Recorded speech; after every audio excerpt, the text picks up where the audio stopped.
Next technique is called product rule.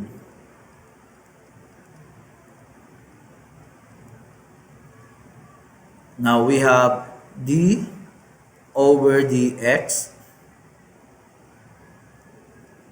f of x times g of x. Now here, this notation, we can write this or we can separate. This is the equivalent of this notation is equal to, we need to find the derivative of the first expression times g of x plus f of x times the derivative of the second. Again, the derivative of first times the second plus the first times the derivative of the second. Paano yun? For example, here,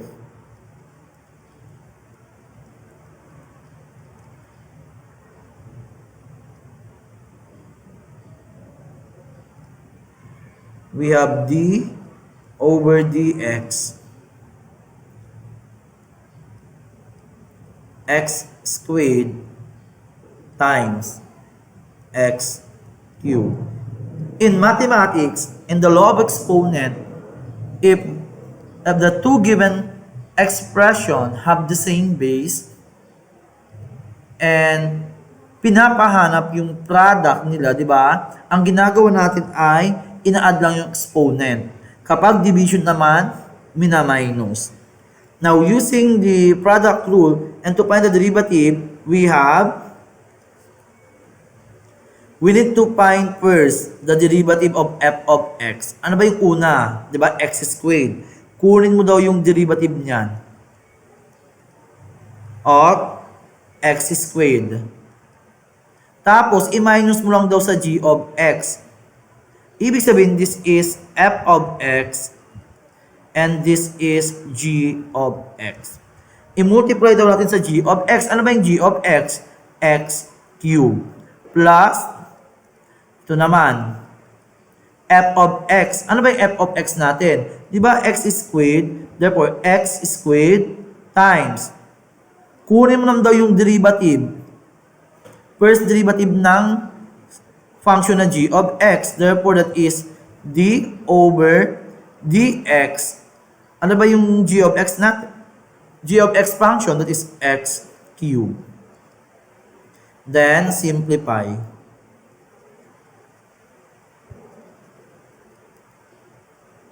What is the derivative of x squared? The derivative of x squared, that is 2x times, copy the g of x, x cubed, plus x squared times, what is the derivative of x cubed? That is 3x to the second power. Then simplify. 2x times x cubed. That is, di ba may exponent yan na 1? Anong gagawin? Just add the exponent. 2x times x. That is 2x raised to 4th power. Plus, x squared times 3x squared. X squared times 3x squared. That is 3x to the 4th power. Therefore, the derivative of our function x squared times x cubed is equal to 2x to the 4th power plus 3x to the 4th power. That is 5x to the 4th power. Ito na yung derivatives.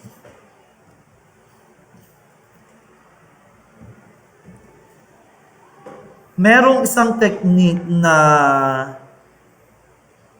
mas madali gamitin. Basta parehas lang yung base nito. Try natin. Other solution. we have d over dx. Ay, ibahin ko yung kulay.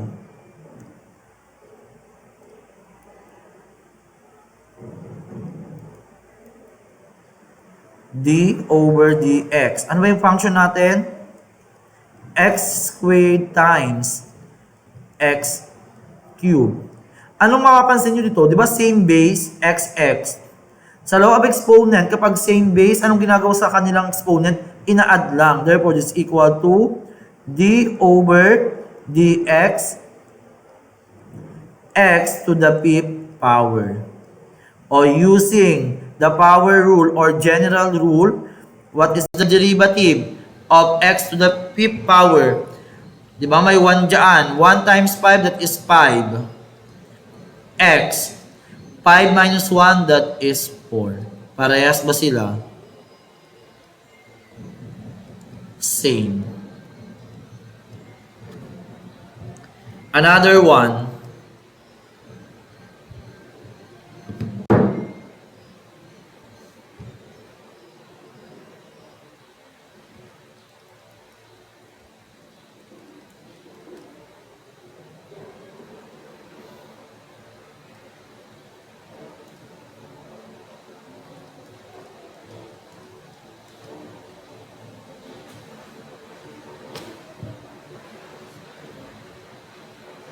Y is equal to x squared minus 1 times 3x to the fourth power plus 2x. Ano ulit na yung product rule? The product rule is equal to d over dx f of x times g of x is equal to, kunin mo daw yung first derivative ng first times the second plus the first, then i-multiply mo daw sa derivative ng second. Huwag kakalimutan yan. Here, this is f of x and this is g of x. Using the formula of the power rule, we have dy over dx. Kunin daw natin yung first derivative ng f of x, that is d over dx. Ano ba yung f of x natin? Ito, ayan, that is equal to x squared minus 1. Saan daw yung multiply? Sa g of x. Ano ba yung g of x natin? Di ba ito yung g of x? That is 3x to the fourth power plus 2x. Plus, f of x daw. Ano yung f of x? Ito, x squared minus 1. Then, ita-times daw natin yan sa derivative ng g of x. Ano ba yung derivative ng g of x? Mamaya, kukunin natin. Times the d over dx of the g of x. Anong g of x? 3x to the fourth power plus 2x. Then, kunin na natin yung derivative. We have, what is the derivative of x squared minus 1? Using the power rule, x squared, that is equal to 2x. What is the derivative of 1? That is 0 times 3x to the fourth power plus 2x plus x squared minus 1. What is the derivative? Multiply the derivative of g of x. What is the derivative? Using the general rule. 4 times 3, that is 12 x cubed plus, what is the derivative of 2x? That is 2.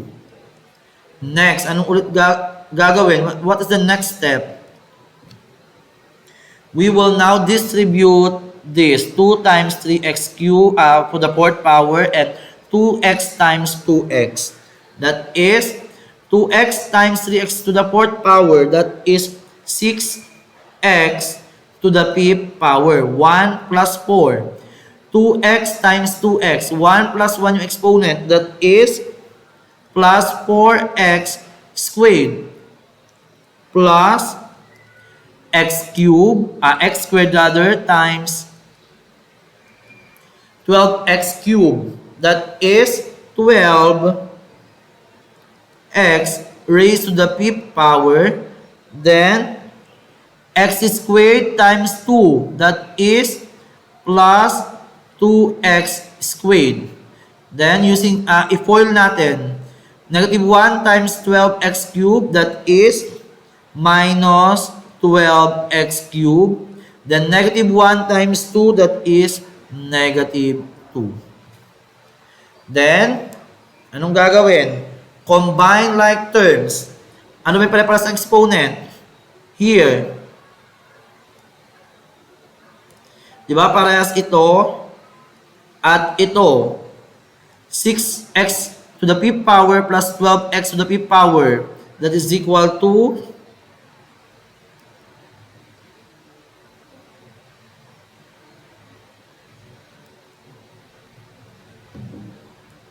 that is equal to 18x to the fifth power. Ano pa yung pare-parehas dyan? 4x squared here plus 2x squared. That is plus, wait, gamit ako ng iba, hindi ko makita. 4x squared plus 2x squared, that is ito plus 6x squared. Then meron pa ba? Minus, wala na, minus 12x cubed minus 2. What is the next step? I-arrange na natin ngayon yung ating derivative. Therefore, the derivative of our function is equal to 18x raised to the fifth power minus 12x cubed plus 6x squared minus 2. Ito na yung derivative niya. Bakit kaya may y na yung doon sa numerator? Kasi nga, y yung ating function. Ibig sabihin, the derivative of y with respect to x.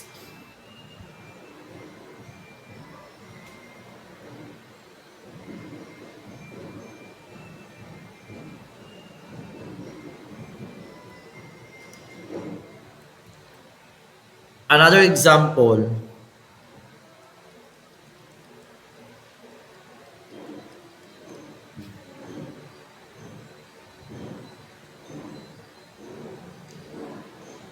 We have g of x is equal to x squared plus 1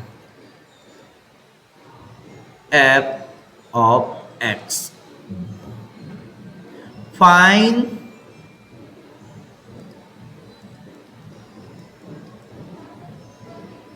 the first derivative of g prime of 2. What do you mean by this? Ibig sabihin, kapag nakuha mo na yung derivative, i-substitute mo lang yung 2. Yun na yung pinapahanap. Ibig sabihin dito, hindi equation ang sagot natin. Therefore, we have a numerical value.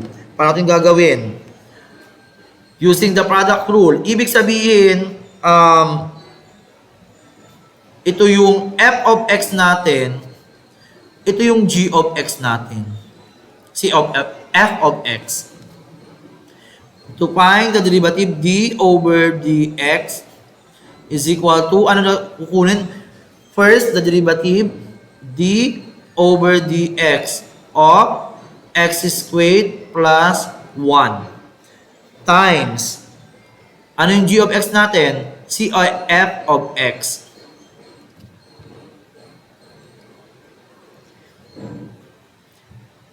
And here, yung f daw natin, f of 2 is equal to 3. At yung the derivative of f is equal to negative 1. Mamaya, tingnan natin kung paano natin gagamitin yung dalawa. Itong dalawang to. Plus, ano yung f of x natin? X squared plus 1. Then, times daw nung derivative ng ating g of x. Ano ba yung derivative ng g of x natin? Ano ba yun? Si f of x.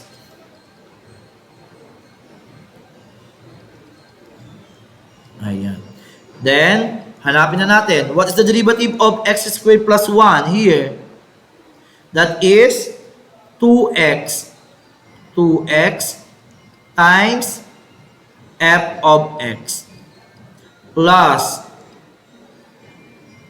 x squared plus 1. What times the derivative of f of x? Derivative daw ng f of x natin. Ayan. Then simplify, we have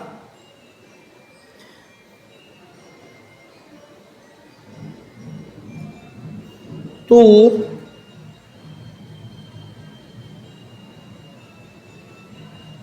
ano daw yung x natin?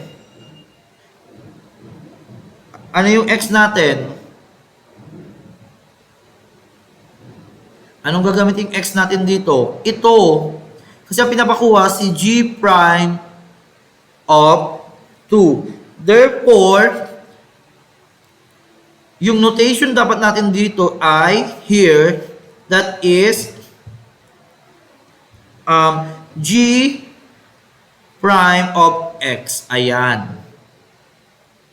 Here, g prime of x. Kasi yun yung pinapakuha. Ngayon, pinapakuha daw is yung g prime is may value na siya. G prime of 2 is equal to, ano daw yung x niya? Times 2 times, what is the f of x? Di ba binigay yung f of x? Ano ba yung f of x natin? Ito yung f of x natin. Ito naman yung f prime of x. F of x is equal to 3 plus, ano yung x ulit? 2 squared plus 1 times, what is the f prime of x? Ito, f prime of x, ilang daw yun? Negative 1. Therefore, the g prime of 2 is equal to, if you simplify this expression that is equal to, using your calculator, is equal to 7. Ito na yung sagot. Ayan. Hindi siya equation y or expression because ang pinapakuha ay the g prime of 2. Ito. Ibig sabihin, kapag nakuha mo na yung derivative, i-substitute mo daw yung 2. That is the result.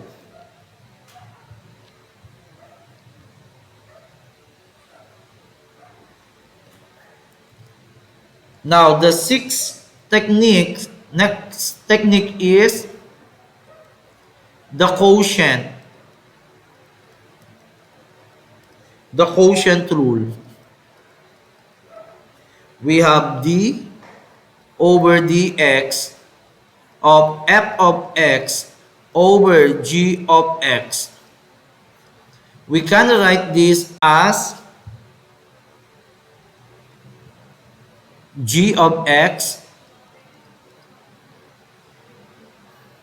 times the derivative of f of x minus f of x times, kunin daw yung derivative ng g of x all over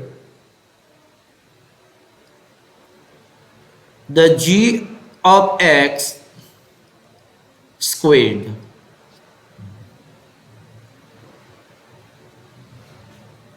Ibig sabihin, ang kukunin natin is equal to g of x times the derivative of f of x minus f of x times the derivative of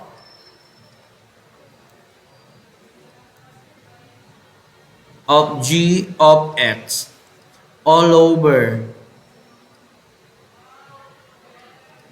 g of x squared.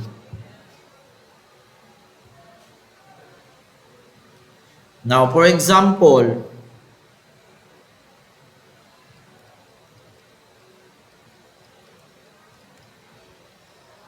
our function is equal to y is equal to x cubed minus 3x squared minus 5 all over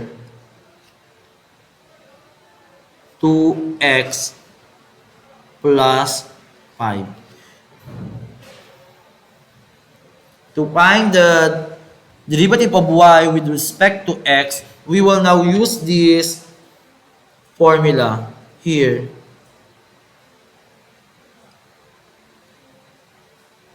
dy over dx is equal to, ano daw yung g of x natin, di ba?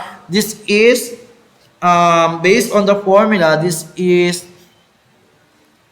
f of x and this is g of x. Ano yung una sa formula? Ano ba yung g of x? The g of x is equal to 2x plus 5. Kunin daw natin yung derivative ng f of x. Ano ba yung f of x? Yung numerator. d over dx x cubed minus 3x squared minus 5. Yan. Minus. Ano ba yung f of x? Ano yung f of x natin? F of x times the derivative of g of x minus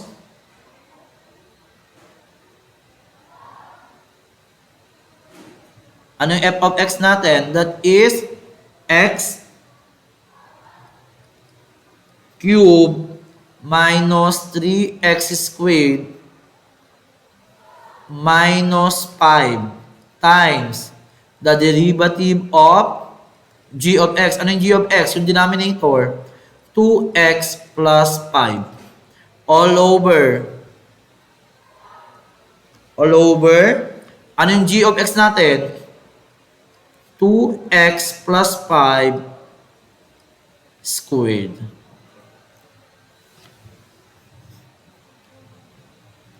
Anong gagawin? Kunin natin yung derivative. We have 2x plus 5. What is the derivative of x cubed minus 3x squared minus 5? That is, what is the derivative of x cubed? That is 3x squared. What is the derivative of 3x squared? What is the derivative? That is 6 minus 6x. What is the derivative of 5? That is 0. Minus x cubed minus 3x squared minus 5 times the derivative of g of x. What is the derivative of g of x? That is 2. What is the derivative of 2x? That is 2. What is the derivative of 5? That is 0. All over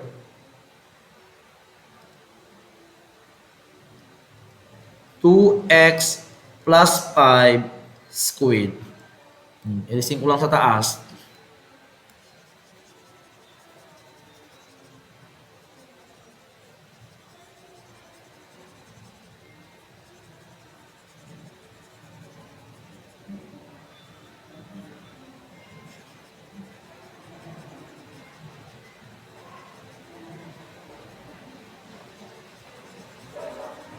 What is the next step?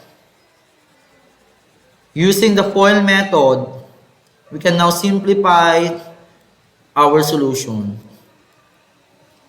That is equal to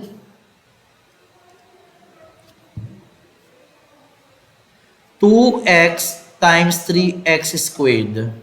Ilan yon? That is 6x cube Then 2x times negative 6x. That is 12 plus, that is minus 12x squared. Next, 5 times 3x squared here. That is 15 plus 15x squared. Then, 5 times negative 6x. That is negative 30x. Then, here, ito, di ba, magiging negative times x cubed, that is negative x cubed. Negative times negative 3x squared. Ito di ba kailangan mo natin i-distribute yan sa bawat term. What is the result? We have negative times negative 3x squared, that is positive 6x squared. Negative times negative 5, that is plus 5. Diba? I-times 2 daw natin. I-distribute mo naman ito ngayon bawat isa. Ayan. 2 times negative x cubed, that is minus 2x cubed. 6x squared times 2, that is, ilan yon? Wait. May mali tayo dito. That is not 6. Here. Negative times negative 3x squared, that is positive 3x squared. Ayan. Here, 3x squared times 2. Ito, 3x squared times 2. That is plus 6x squared. Next, 5 times 2. That is plus 10.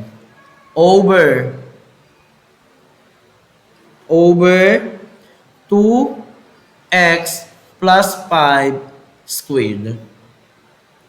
Next, anong gagawin? Combine like terms. Ano ba yung mga, dyan? 6x cubed minus 2x cubed. That is 4x cubed. Meron pa ba?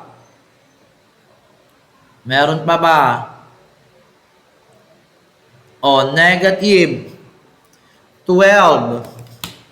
Negative 12 plus 15 x squared.